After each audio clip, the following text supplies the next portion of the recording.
परिचय। बल क्या है? जब हम किसी वस्तु पर बल आरोपित करते हैं तो क्या होता है? जब हम किसी वस्तु को धकेलते, खींचते, उठाते या मारते हैं तो हम उसकी गति में परिवर्तन कर रहे होते हैं।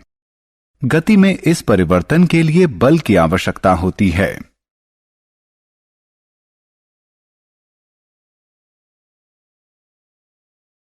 उद्देश्य। इस पाठ के अंत में आप निम्न करने में सक्षम हो जाएंगे। बल को परिभाषित करना, बल की विशेषताएं बताना, बल का प्रभाव समझना, संपर्क बल और असंपर्क बल के बीच विभेद करना, संपर्क बल और असंपर्क बल के प्रकार बताना, ठोस, द्रव और गैस द्वारा आरोपित दाब की विशेषताएं बताना, दाब का मनुष्य के शरीर पर प्रभाव बताना, वायु दाब को परिभाषित करना। क्या होता है जब बल टकराते हैं? यदि आप एक भारी बक्सा लेते हैं और उसे खिसकाने की कोशिश करते हैं तो वह नहीं हटेगा। अब यदि आप किसी मित्र को बुलाकर सहायता लेते हैं और उसे उसी दिशा में खिसकाते हैं तो यह हटता है। इस प्रयोग से प्रमाणित होता है कि समान दिशा में लगाए गए बल संयुक्त हो जाते हैं। बल का प्रभाव। एक पतले रबर का गुब्बारा लीजिए और इसमें हवा भरिए। इसका आकार परिवर्तित हो जाता है। फिर इस खुले सिरे को धागे से बांधिए। अब हवा भरिए, गुब्बारे को दबाइए, फिर से आकार परिवर्तित हो जाता है। यह बल के प्रभाव के कारण होता है। जब आप फुटबॉल खेलते हैं तो फुटबॉल को मैदान के केंद्र में रखते हैं। जब आप इसको मारते हैं तो यह वांछित दिशा में आगे बढ़ती है। इसी प्रकार रसोई में तुम्हारी मां आटे की लोई बनाती है और उन्हें चपाती के रूप में बेलती है। इस मामले में वह लोई को चपटा बनाने के लिए बल का प्रयोग करती हैं। बल का प्रभाव। किसी वस्तु पर उचित बल आरोपित करके उसकी दिशा को परिवर्तित किया जा सकता है। उदाहरण स्वरूप, क्रिकेट में बल्लेबाज द्वारा मारी गई गेंद को जब क्षेत्र रक्षक पकड़ता है तो उसकी गति शून्य हो जाती है। और यदि आप एक गतिशील फुटबॉल को ठोकर मारते हैं तो उसकी गति बढ़ जाती है।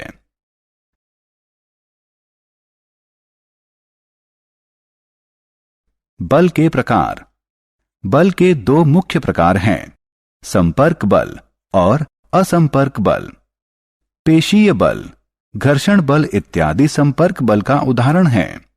इसी प्रकार चुंबकीय बल, स्थिर वैद्युत बल, गुरुत्वीय बल इत्यादि असंपर्क बल के उदाहरण हैं। संपर्क बल।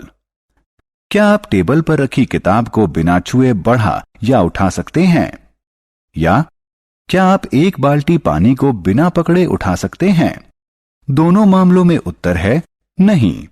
सामान्यतः किसी भी वस्तु पर बल लगाने के लिए हमें उसके संपर्क में आना पड़ता है। अतः हम कह सकते हैं कि संपर्क बल वह बल होता है जो पिंड के वास्तविक संपर्क में आने पर ही लगता है। मूलतः ये दो प्रकार के होते हैं, पेशीय बल और घर्षण बल।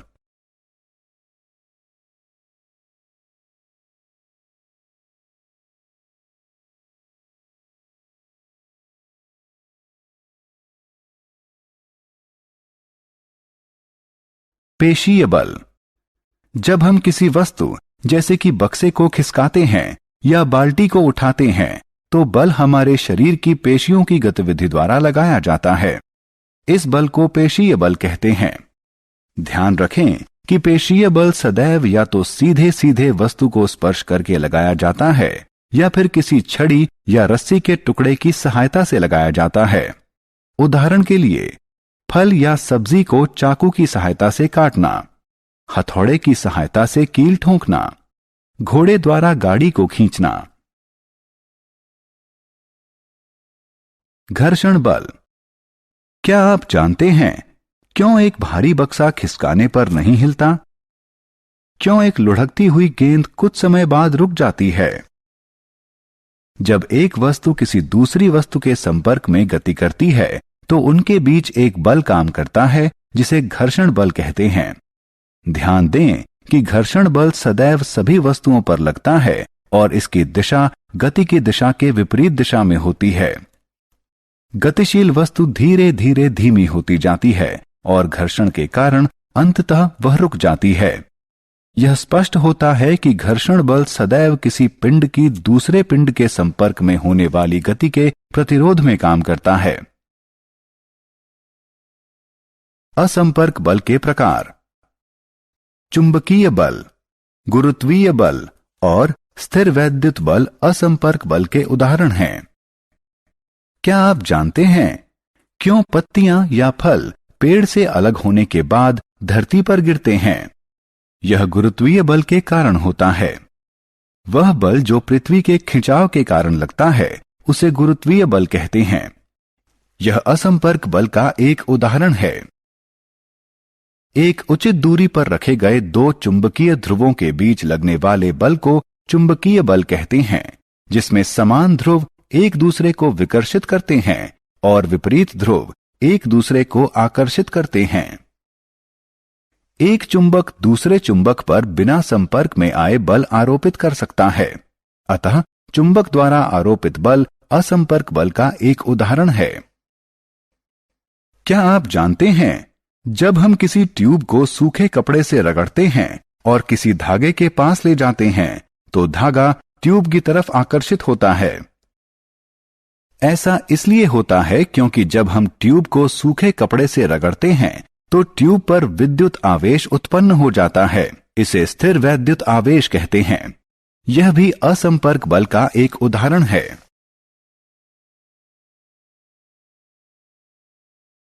दाब। आइए एक गतिविधि करें। लगभग समान आकार के 5 लकड़ी के डिब्बे लीजिए।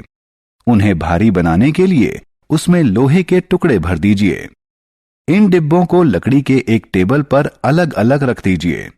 इन डिब्बों द्वारा टेबल पर आरोपित दाब बल देखिए। आप देखेंगे कि टेबल सामान्य ही रहता है और यह बक्सों के भार के दाब बल से अप्रभावित रहता है। अब इन्हीं डिब्बों को टेबल के बीच में एक के ऊपर एक रखिए। अब इसका प्रभाव देखिए। इस प्रकार रखने पर टेबल डिब्बों के भार से या तो मुड़ जाता है या टूट जाता है।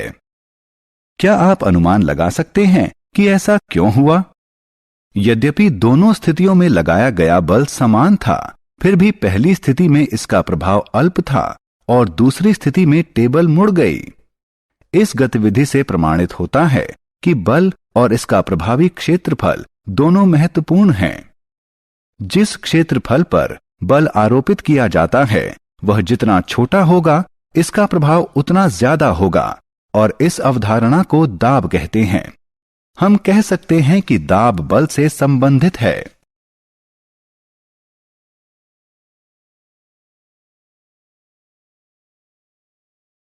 दैनिक जीवन में दाब के उदाहरण।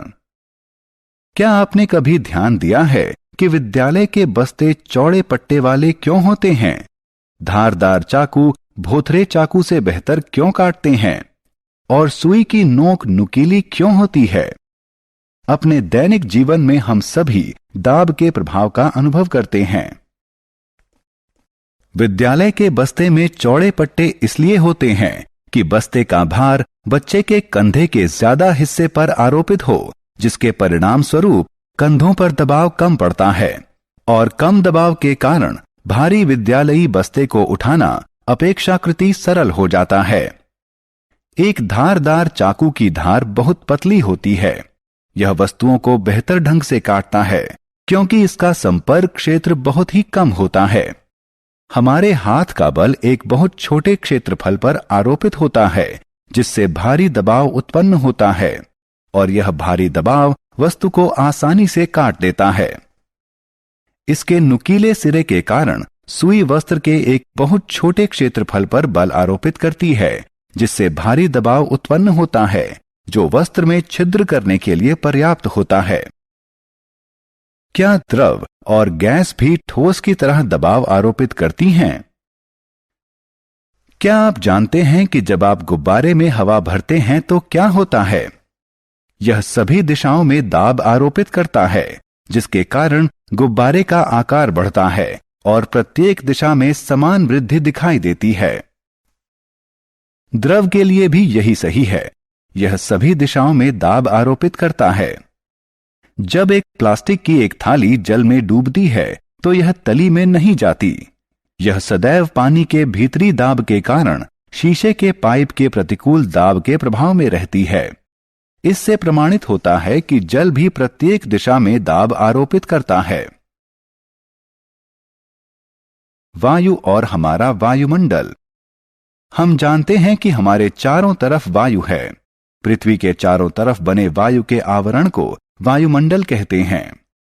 वस्तुतः वायु में भार होता है और यह दाब आरोपित करती है। पृथ्वी की सतह पर वायु द्वारा आरोपित दाब को वायुमंडलीय दाब कहते हैं। ध्यान दें कि हम जितना ऊपर जाते हैं वायुमंडलीय दाब उतना ही कम होता जाता है।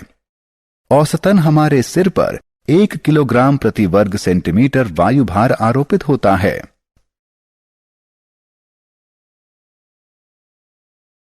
वायुमंडलीय दाब का दैनिक जीवन में अनुभव। अपने दिन प्रतिदिन के जीवन में हम वायुमंडलीय दाब के कई अनुभव करते हैं। कुछ सामान्य उदाहरण हैं पाइप की सहायता से कोल्ड ड्रिंक पीना, किसी द्रव में सिरिंज की नोक डालना या स्याही वाली कलम में स्याही भरना। क्या आप जानते हैं कि जब आप कोल्ड ड्रिंक की चुस्की लेते हैं तो क्या होता है?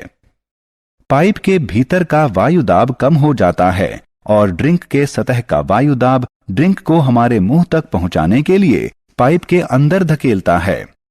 सिरिंज के मामले में चिकित्सक इसकी नोक को द्रव्य में डालता है और पिस्टन को खींचता है, जिससे सिरिंज के भीतर का वायु दाब कम हो जाता है। दूसरे उदाहरण में रबड़ की ट्यूब लगी स्याही भरने वाली कलम में ट्यूब को दबाकर इसमें से वायु निकाल देते हैं, जिससे ट्यूब के भीतर का वायु दाब कम हो जाता है।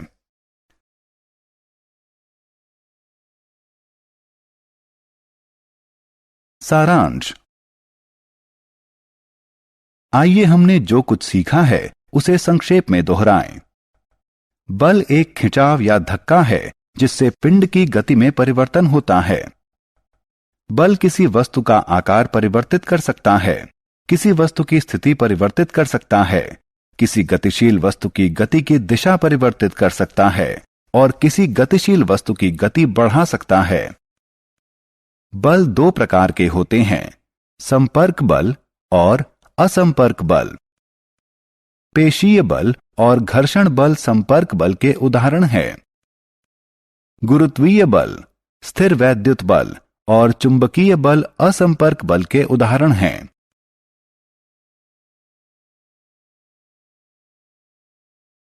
बल प्रति इकाई क्षेत्रफल को दाब कहते हैं। ठोस का दाब उसके भार के कारण होता है और यह सदैव नीचे की ओर आरोपित होता है, लेकिन द्रव और गैस का दाब नीचे, बगल में और ऊपर भी यानी चारों तरफ आरोपित होता है। पृथ्वी के चारों तरफ बने वायु के आवरण को वायुमंडल कहते हैं। पृथ्वी के सतह पर आरोपित होने वाले वायु के दाब को वायुमंडलीय दाब कहते हैं।